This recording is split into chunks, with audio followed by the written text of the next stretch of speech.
Thanks for listening to this podcast of Trending with Timmery from the Relevant Radio app. Anything you share in terms of episodes, whether it's texting it to a friend, posting on social media, helps to build up the kingdom for God, to help confront the challenging issues we face as a culture, but with joy, with hope, and with an eternal perspective where our faith collides with everyday life, bringing eternal principles to help us live our life joyfully. So, what's trending? Bridging your Catholic faith with your everyday life.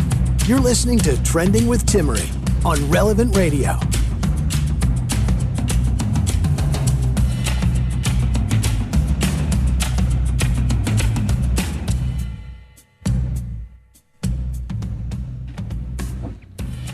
We have a special guest today on Trending, a beautiful human being inside and out who has courageously stepped forward at 18 years old, speaking the truth against gender ideology and sharing the reality that she herself experienced. She's a biological female. She is a former transgendered kid. She started testosterone and puberty blockers at the age of 13, had a double mastectomy at 15, and detransitioned, reclaiming her feminine identity at 16. Today, joining me is Chloe Cole. We're talking about this because it's such an important topic that really is something I think everyone is trying to figure out how to navigate. And what better way to discuss it than with the true voices who are experiencing this crisis in the culture today. What does the church say about gender ideology? Well, the Catholic Church teaches we are created by God, either male or female. God doesn't make mistakes. Our bodily maleness or femaleness that matches with our chromosomes impacts both our soul and our body, meaning we are male or female at the level of the soul. The two do not contradict. You can't be both at the same time. You can't change. The Catechism of the Catholic Church talks about how every man and woman should acknowledge and accept his or her sexual identity.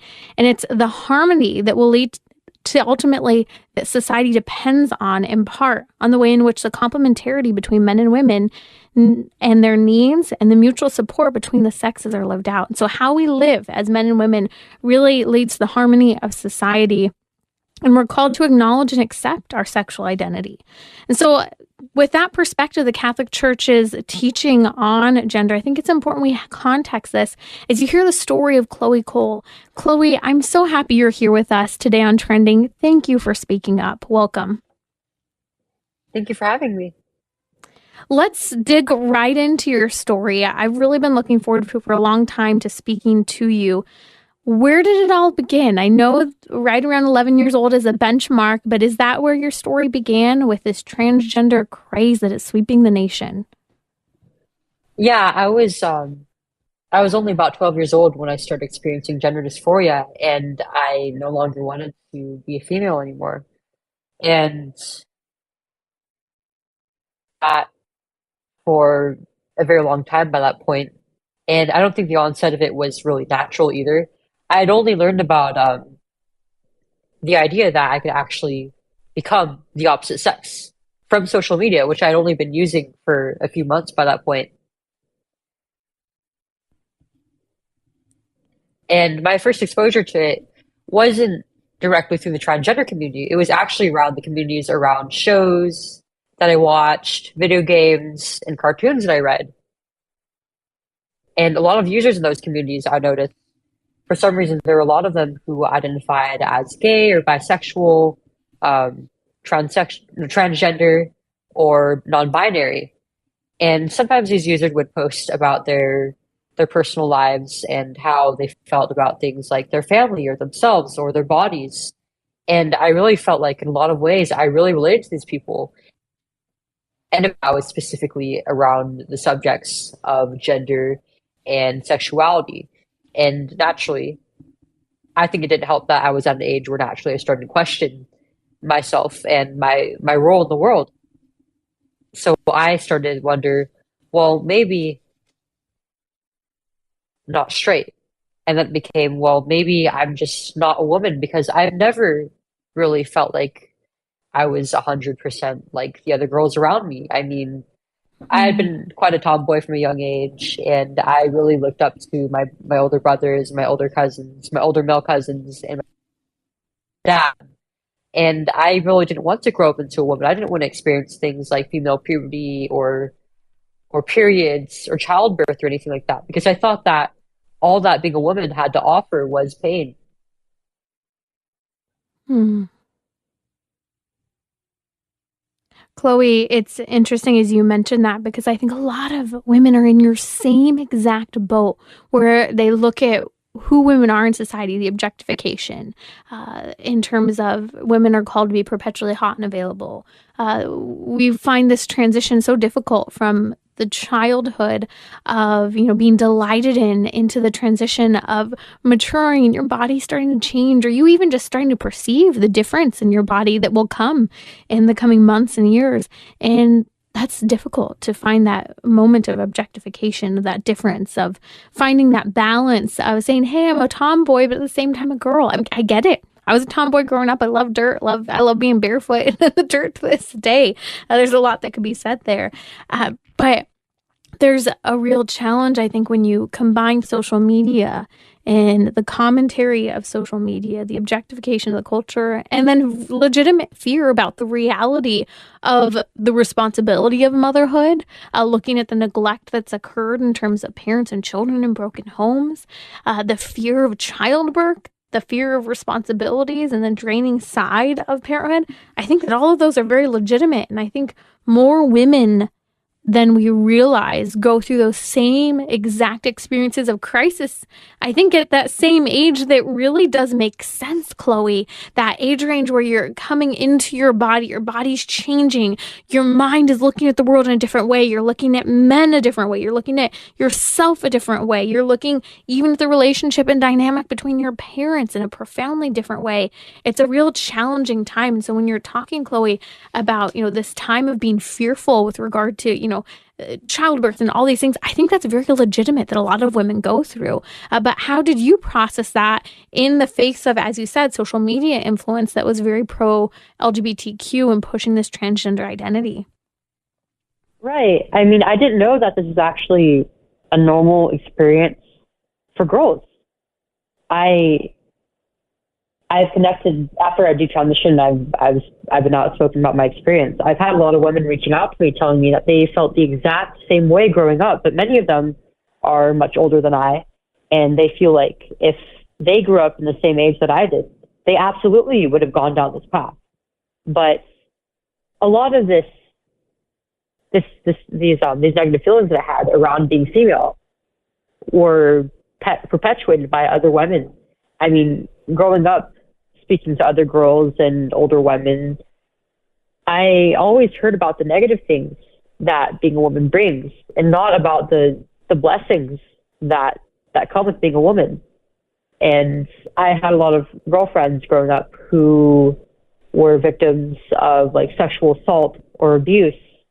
And when they would talk to me about their experiences, it made me scared that eventually something like that would happen to me. And it also didn't help that I already had some body image issues. I started puberty at a very young age. I was 8 or 9, just going into my 4th grade year, when I started developing visible breasts. And there was a lot of pressure on me. Mm-hmm. It was really difficult for me to deal with. And the social media use really did not help, seeing all of these very idealized images of women that I just couldn't match up to. There were times when I felt like I would never, ever be a good woman in my life. And I didn't understand that I still had time to develop. And even then, most women don't look like these images, and they're not supposed to. Yeah. And it's fake. A lot of it's fake. A lot of these images, from the fact that you can contour your face with makeup in a way that transforms the appearance of your face and your shape, to the editing software, the angles, and no one can measure up to what we are seeing on social media. And that's disheartening for women who recognize that. And it's also disheartening for women who don't recognize the intervention of makeup and technology to do so. It's so challenging. I can't imagine for you, what age were you when you jumped onto social media and started to experience all of this pressure online? I was 11. 11 years old. I was 11 when I first started using my first smartphone. Mm. So tell me, there's so much to discuss here in your story, Chloe. And if you're just joining us, you're listening to Trending with Timmery. Chloe Cole's joining me now, an incredible human being who has so beautifully shared her story over the last year or so publicly. She's 18 years old, and she began to go through this transition at about 11 years old, a social transition into puberty blockers, cross-sex hormones, and a double mastectomy eventually at 15 years old. Let's talk a little bit. I want to touch on an experience you had as well. You mentioned that you started to develop your body early. A lot of girls are today earlier than historically used to be the case. So you had even, I think, more of a challenge being 8 years old and having that experience, looking different from the other girls and then being influenced by social media. But you also had a very negative experience in school with sexual assault as well. Can you tell us a little bit about that? That actually didn't happen until after I started transitioning medically. Interesting. It might be better to get into that once I start Yes. talking about how my social and medical transition started. Yes. Let's do that. So we'll come back to that side of the story.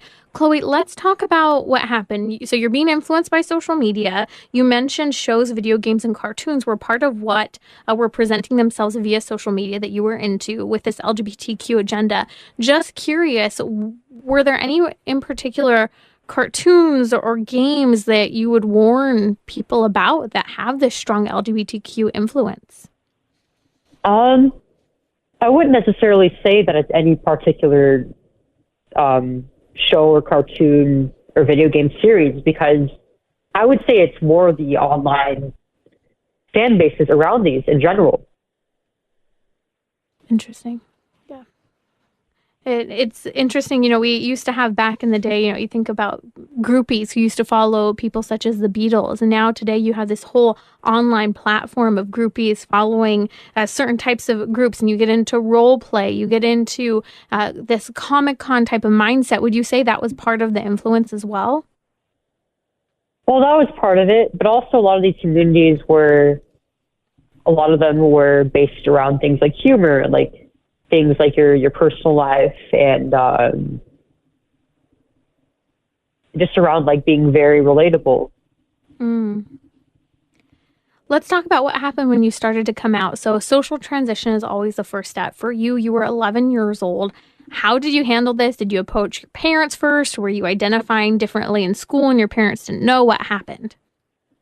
So I was 12 when I started to come out to everybody, and that was just before my 13th birthday.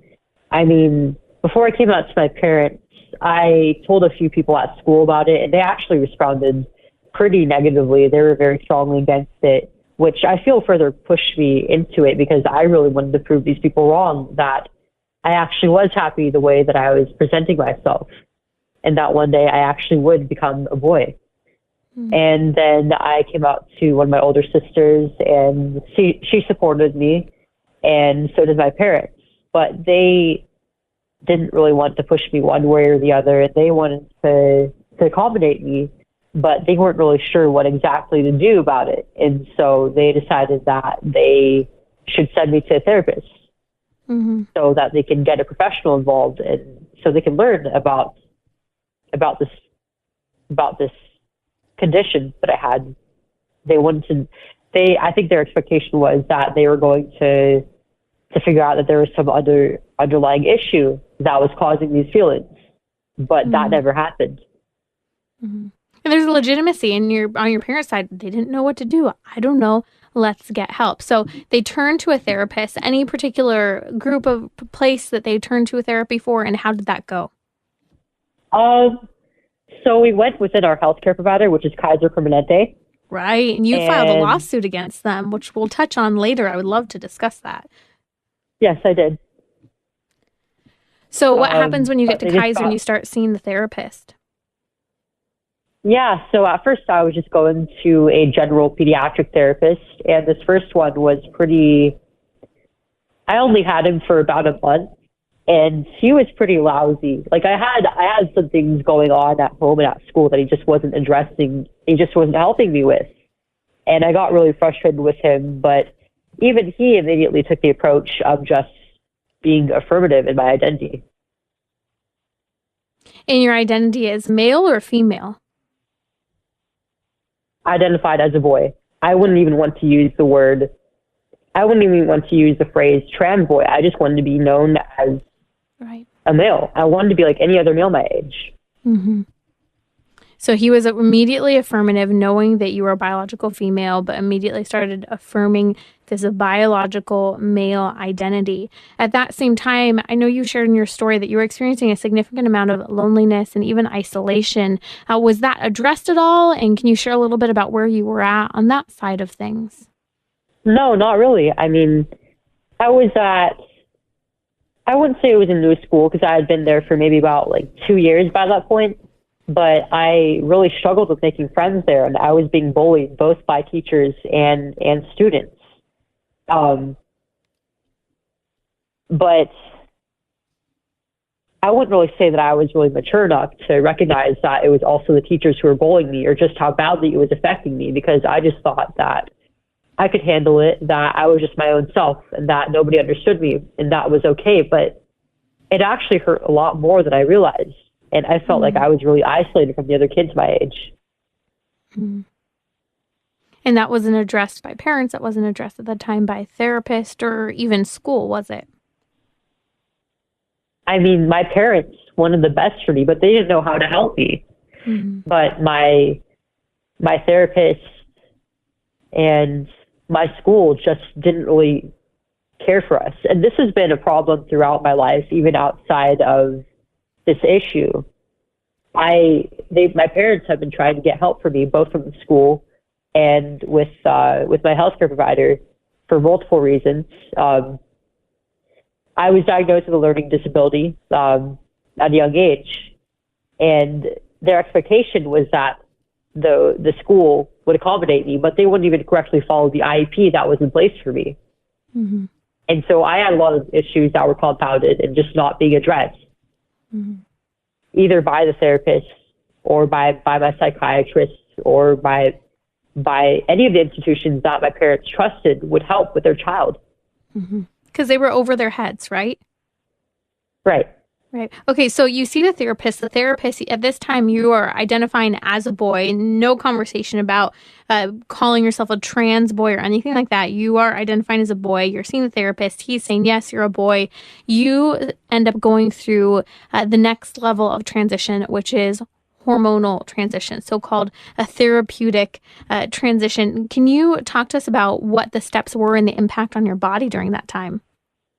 Right. So I was referred to a gender specialist after a while and diagnosed with gender dysphoria, and that so-called gender specialist, I told her that I wanted to seek hormones. And I also told this to my parents as well. And I started really stressing that I wanted to undergo physical treatment. And my parents were becoming increasingly, they were concerned because of this. Mm-hmm. They didn't know why I was pushing so hard for this. They didn't understand what was making me think that this was the only option. So when they went to my gender specialist and other doctors, they expressed their concerns and they asked questions like, well, what if she regrets this? How common is it to regret these procedures? Like, why is she pushing for this? Mm-hmm. And my doctors just told them, well, the reason why she's pushing for this is because she knows exactly what they want. I mean, I think it's very obvious that children already know what gender they are. It's not normal for kids to push for gender transition. And I mean, my parents had 4 kids before me, and they never really had a kid like me, either having to do with my gender issues or my other psychiatric issues. So I guess it just kind of clicked in their head that maybe that is true. Maybe this is why I'm different from their other children. And the doctors even told them, like, well, it's unlikely that she'll regret these procedures. I mean, the regret rates are really less than 1%. If you force your daughter to go through puberty, then it's very likely that she's going to kill herself. Mm-hmm. So the choices are, you're either going to have a dead cisgender daughter or a live transgender son. Mm. Wow. They manipulated my parents into allowing me to transition. And there is no scientific data that backs up the fact that people commit suicide if you do not help them transition. And there's also Absolutely. limited data in the United States with regard to the aftermath of transition, because many people like yourself who have gone through the transition, now this isn't your case, you're fighting back against Kaiser Permanente, but many people don't go back. They don't want to be reminded of the medical transition. They walk away and there's no follow-up, so they don't know the statistics. And right. I think that's, go ahead. There's trauma there, but I tried to go back to my doctors after I stopped transitioning, and I got absolutely no help with anything. Wow. How old were you when you went back to your doctors for help? I was 16 to 17 years old. Wow. And there was no help there. Who was helpful for you during that transition out? So the people who helped me to transition were, I had multiple gender specialists. The one who referred me to the endocrinologist and diagnosed me with gender dysphoria. And then the second one was the one who referred me to surgery. And then I had an endocrinologist who put me on hormones and my surgeon. Mm-hmm. So you went through with a double mastectomy. Can you speak a little bit to that process for those who aren't aware? The difference is what we hear about today is bottom surgery and top surgery. So a double mastectomy would be considered part of that top surgery. What made you decide that you needed this? What led up to it? And how did it go? Right. So 2 years before that was when I was put on first puberty blockers for about a month alone, and then I was on them for about a year. I had 4 shots in total, which lasted about 3 to 4 months, and then I was put on the testosterone. And this was only about half a year after I was diagnosed with gender dysphoria, so there really wasn't any waiting period. And that was when I was about halfway through 8th grade. And then after my sophomore year of high school was when I underwent the double mastectomy. How did that impact your body? And can you also speak, I think you were already wearing a binder for some time, a chest binder as well, correct? Yeah, I'd been binding for, I started binding about 2 months after I started on the hormones, which is kind of unusual in my case because most people start binding as part of their social transition and not after they start hormones. But I was maybe about, I thought that I had a fairly small chest and that nobody would really notice because I was wearing boy shirts now and they're a little baggier. But part of what I would say the thing that made me start binding was an incident where I had been sexually assaulted by a classmate.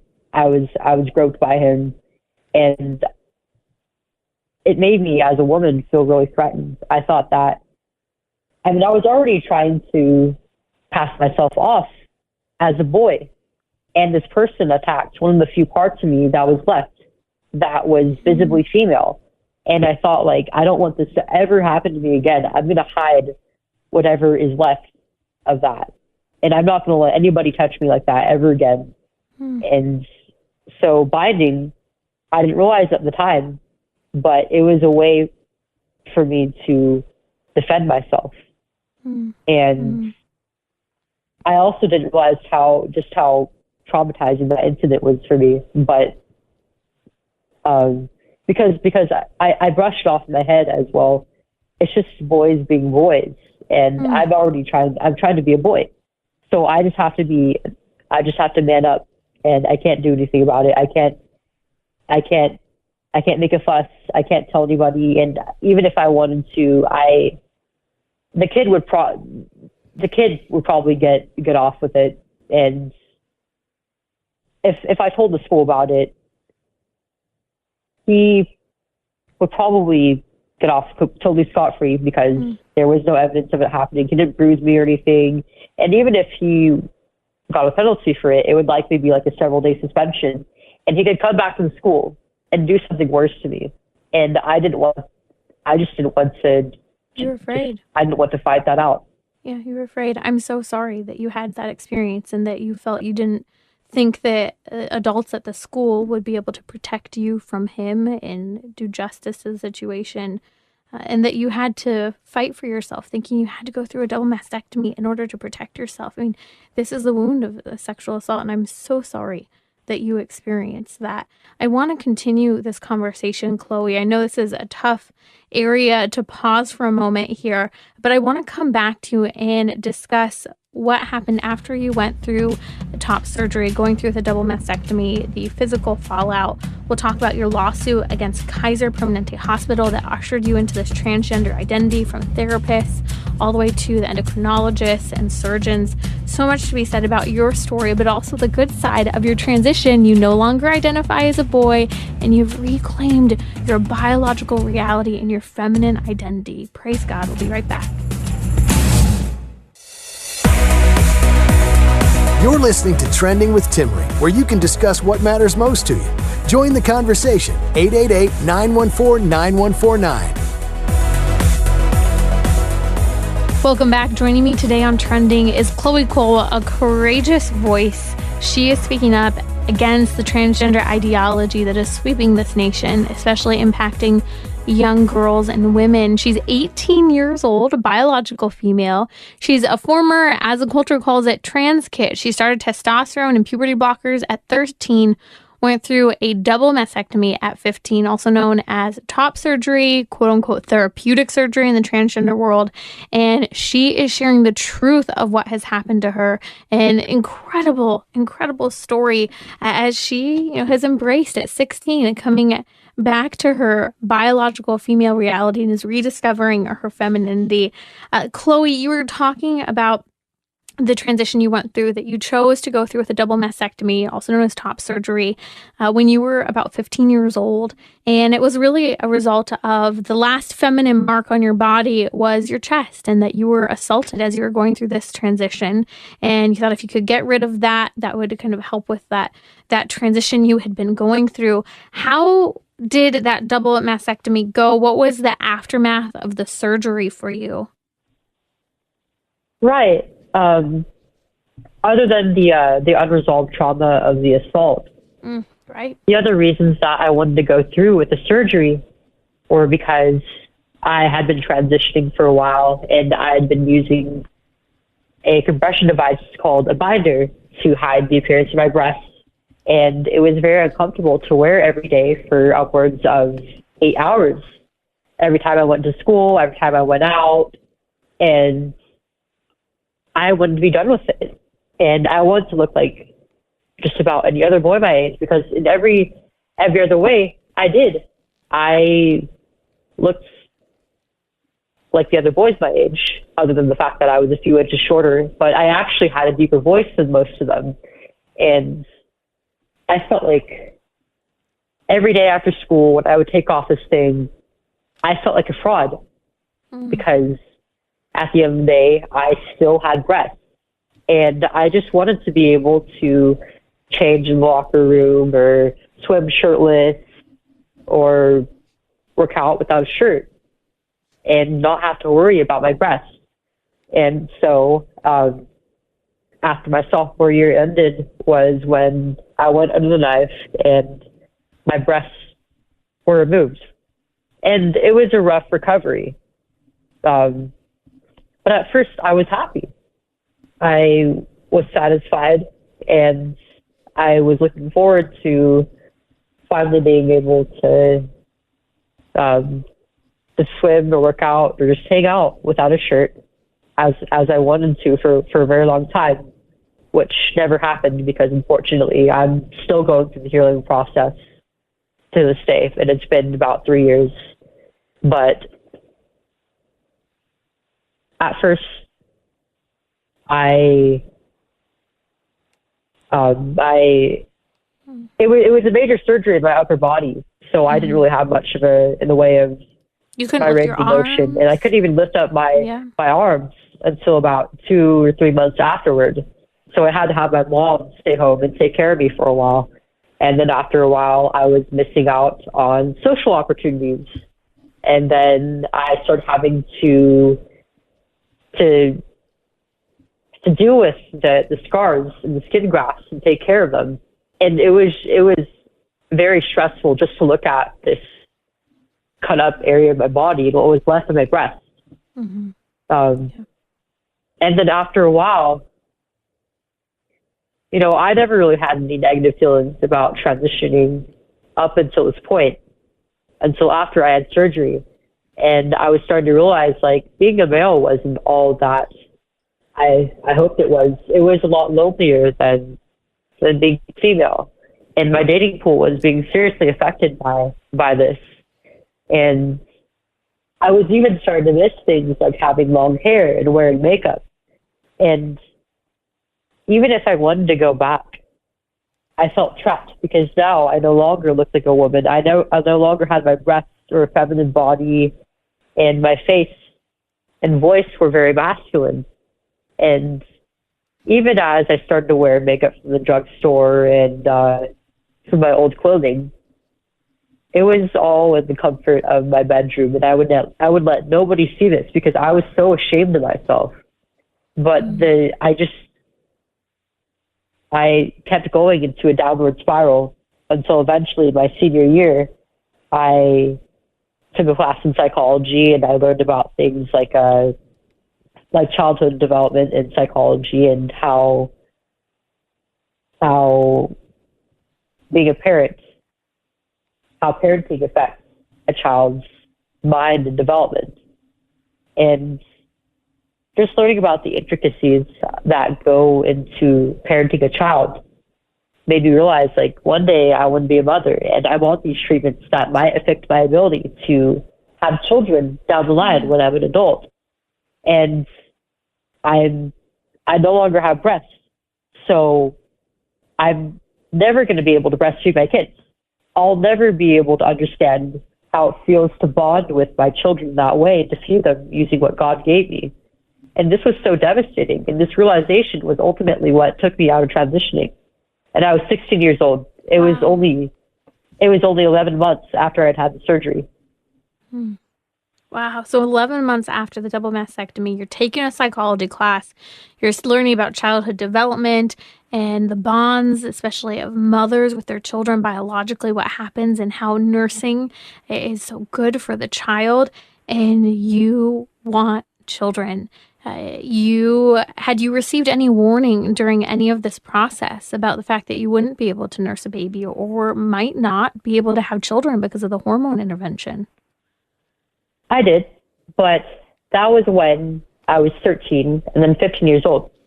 I wasn't yet thinking about those things because you're a little girl. I was a kid. Yeah. I wasn't thinking about having kids. How was I supposed to know? What a transformation to see the reality of science and biology. If only it were truly taught and told to girls. I mean, you were lucky. I know you made a transition with your education program because you were struggling in school, and you end up in a new program that offers this childhood psychology and developmental class, and your life was changed. That was truly a miracle. Let's talk a little bit. So this was the catalyst for your transition. So from here, you had been hiding kind of that you were wearing makeup and dressing feminine and wearing girls' clothes in private. What was that catalyst, or was that the catalyst, the psychology class where you finally said, that's it, I'm telling everyone I'm detransitioning? Yeah, it was very soon after that I took my last testosterone shot, and I decided I would start growing out my hair and buying women's clothing, and then eventually I would tell my mom and dad and family and friends that I wasn't doing this to myself anymore, which was very difficult. I had a lot of shame around that because not only because it was going to be a hard physical and visual adjustment, but they were as involved in this as I was. I mean, these people were affirming my identity, and they saw me as a boy, as their son, their brother, their friend who was just like any other boy. Yeah, so it was a difficult. And I knew it was going to affect all my relationships, especially with men, and it was going to be different and a lot more difficult from now on. I want to continue but your I just story. couldn't live like that anymore. Yeah. Now, you are suing Kaiser Permanente. I know your family, how did your family handle that transition back? And then I want to talk about Kaiser and the lawsuit as well. I mean, nobody really pushed back against it, of course, but my parents were devastated because they were the ones who had to sign off on this, and they just felt so much guilt. They felt like this was all their fault, and that they were duped, that they were manipulated by the doctors. They absolutely were. And one of my brothers, for a long time, he had actually been trying to push back against this, and he felt powerless. He just wanted to help me, and he knew that this would turn out badly. And for the longest time, I just saw him as somebody who was ignorant, and I just brushed him off, and it really put a strain on our relationship. But as time has gone on, I've become really thankful that he did his best to try to protect me, even if it didn't work out. But my relationship over the course of my transition was really, really strained with my family. And as time has gone on and my relationship with them and even myself has gotten better, it's really helped. But it wasn't as easy with my friends. The trans community pretty much completely dropped me off as soon as I said, I regret this. This has harmed me and my body, and I can't live like this anymore. I can't live with the pain. And these people, I knew that going off the hormones was going to be difficult and that was going to affect my health. But I had no idea that these own people in the community that I was once a part of were going to treat me the way that they did. Some people went out of their way to harass me in my messages and my posts, telling me that I didn't deserve to have a loving family who affirmed me in my identity, that I didn't deserve to have these treatments available to me, that I stole resources from the trans community, and now I need to be silent about my experience because I was going to harm other people just by talking about it. But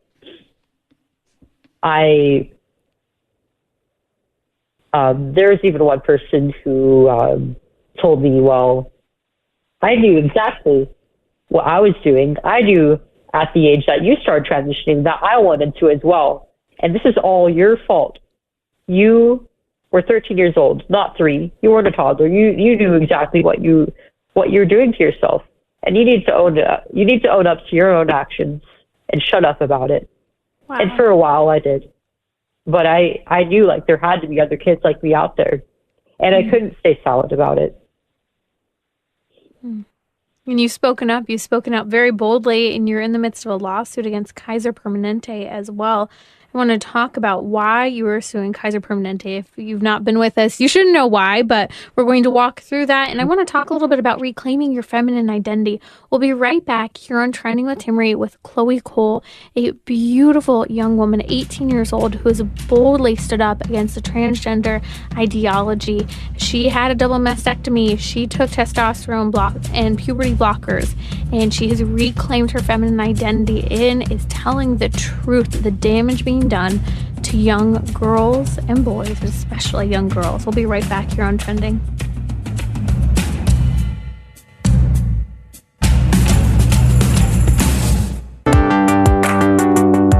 You're listening to Trending with Timmery, where you can discuss what matters most to you. Join the conversation, 888-914-9149.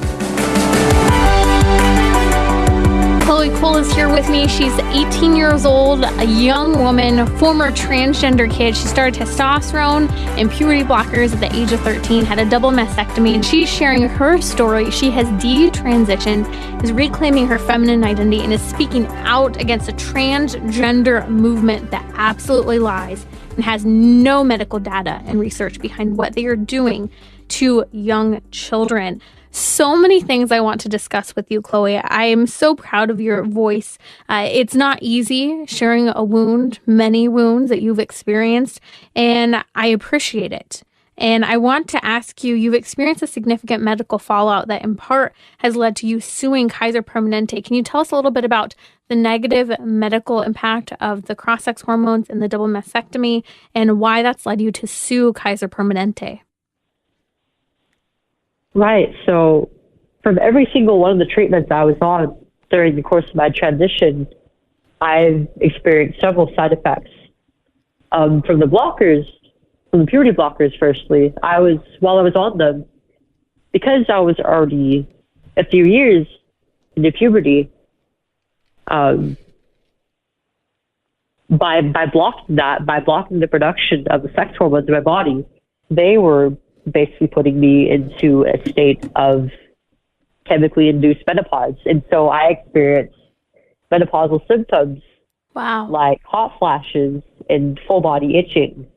And I was very lethargic. And it was really difficult for me as a 13-year-old girl to experience what usually starts happening to women in their 50s and 60s. And from the testosterone, after about a year on it, I was starting to experience symptoms of vaginal atrophy, which they put me on another medication, which was a topical estrogen to treat that. And it was mostly resolved, but though I was told by my endocrinologist that I might eventually experience vaginal atrophy, I wasn't informed that it may actually spread to the rest of the organs in my reproductive system and even in the general pelvic organ, pelvic region. And because of that atrophy, it actually spread to my urinary tract, and I started getting UTIs rather frequently. And sometimes I would even get blood clots and bits of tissue in my urine. And the testosterone also, going on it has caused some changes in my anatomy, and by going off of it, it's actually caused me to experience a form of sexual dysfunction when I'm only 18. I'm just barely into my adulthood. And I've had some permanent changes in my physical appearance, like to my bone structure, for example, my nose, my jawbone, my clavicles, my shoulders are larger than the average woman, but also because I didn't go through a usual female puberty. My hips are fairly underdeveloped, and I don't know if I would be able to safely naturally birth. And because for that same reason, my reproductive system might be underdeveloped as well, and I don't know if I'll be able to safely, if I'm fertile, if I will be able to safely carry the child to term, or what birth defects might happen if I try to have a child naturally. And Kaiser Permanente was involved in all of this, from the therapy yes, to the endocrinologist. Go on. Yes, and I also am experiencing some of the worst side effects actually from my double mastectomy. The scars themselves are fine, but the skin grafts they took from the areolas, at first they seemed to be healing all right, other than the fact that they were somewhat dry on top. But as of last year, they've started to leak fluid, and I have to wear bandages on my chest every day to keep this fluid from getting on my bed or my clothing, and I have to wear it at all times. And I've tried to go back to my surgeon to ask why this is happening and what I can do about it to stop it. And all I could get with him was roughly a 5-minute Zoom call where the whole time he was being very rude, very dismissive about my concerns. And his advice was just to put Vaseline on my grafts under the bandages. And it gave me a skin infection. And I've tried to go back to my other doctors who have put me on the other treatments as well. My endocrinologist did not help me at all, not give me any guidelines for going off of hormones. And when I first started detransitioning, I requested that I take some blood tests, and that she sent me back my results with guidelines, hormonal guidelines for a girl my age, so that I could compare where I'm at compared to other girls my age. And she actually refused to do that. She sent back the guidelines for a teenage boy. So I had no idea where I was at, and I had to figure out how to go off of hormones completely by myself. And even my gender specialist, when I talked to her about how I regretted my transition and the pain of it all, all she could tell me was, Well, maybe it's just, I think it's just a part of your gender journey. This failure in your treatment is just a part of the journey. Wow. As if you're just going to suffer and you should just stay there. Was there anyone? So this is what Kaiser said to you. This is what Kaiser did. Yes. Yeah. And so you're in the middle of a lawsuit. How is the lawsuit going? Yeah, so how my lawsuit came about is actually quite interesting. Early in my detransition, I told my parents that I really wanted to sue my providers because what they did to me was horrible and they can't get away with it. They have to be held accountable for what they did to me when I was just a kid. But my parents, as much as they wanted to, they felt like they couldn't, that they had no chance because they were the ones who signed off on it. But only a few months into me speaking out was when Harvey Dillon from Center for American Liberty reached out to me asking me if I was interested in a lawsuit against Kaiser, which, by the way, is both my healthcare provider and my insurance provider. So I haven't been able to go outside of Kaiser to get care from other doctors because they won't cover it. Everything's internal. And yet they've been very neglectful in their care for me. And I decided that I wanted to sue Kaiser on the basis of medical malpractice and fraud. And we filed earlier this year, a few months ago. And the parties that I'm suing are my doctors who got me into the situation in the first place, which is my surgeon, my gender specialist who referred me to the surgeon, my endocrinologist who put me on hormones and blockers, and the hospital where I underwent surgery, as well as Kaiser Permanente as a whole. Mm-hmm. And therapists as well, right? Endocrinologists, therapists. Are they all on the line? Not my therapist. I've had multiple therapists throughout the course of my transition. Mm-hmm. All at Kaiser as well, though. They are culpable for the damage they have done to your body, to your mind, your heart, your soul. And we will be praying for continued healing for you, as this is a process, and you've been through so much at the hands of a pro-LGBTQ agenda that is truly doing science experiments, bodily mutilation on young women such as yourself. And praise God that you are going through this transition and through this healing, and that you're so willing to speak up. And Chloe, so eloquently, beautifully, you share your story. I admire you. There's so much I want to say and discuss. We'll have to have a part 2 to this conversation, but I would like to hear from you. I see so many of your photos. You're dressing so eloquently and femininely in this transition. Why is that? Why have you embraced your femininity so quickly coming out of this?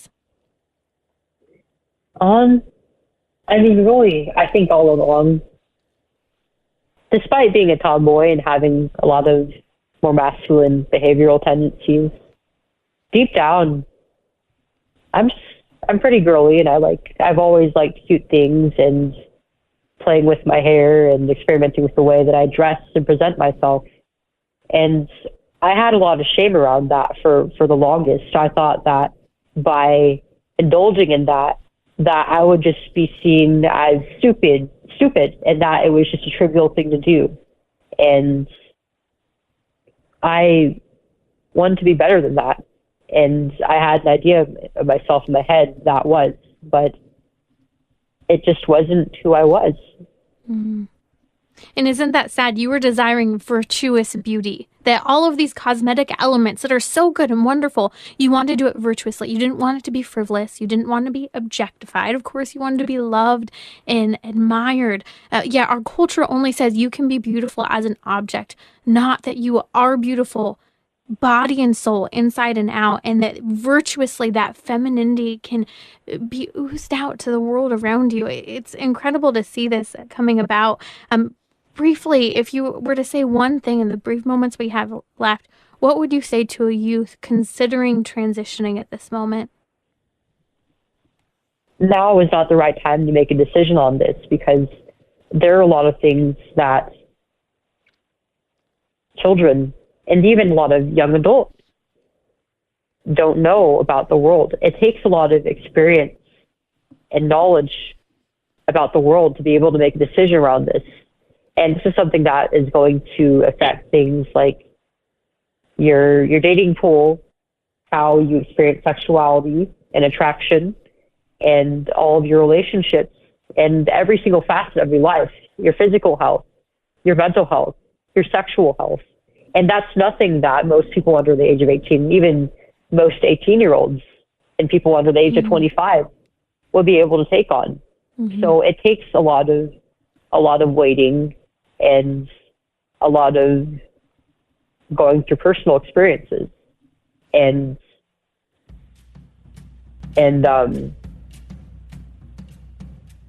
rumination on this. But Chloe, thank you so much for sharing your story. Tens of thousands of people are praying for you right now, for your courage, for your work, for your healing. Thank you. This is only part one because we're going to have to continue this conversation. You spoke so eloquently, and there's much to be learned from you and your experience and transition.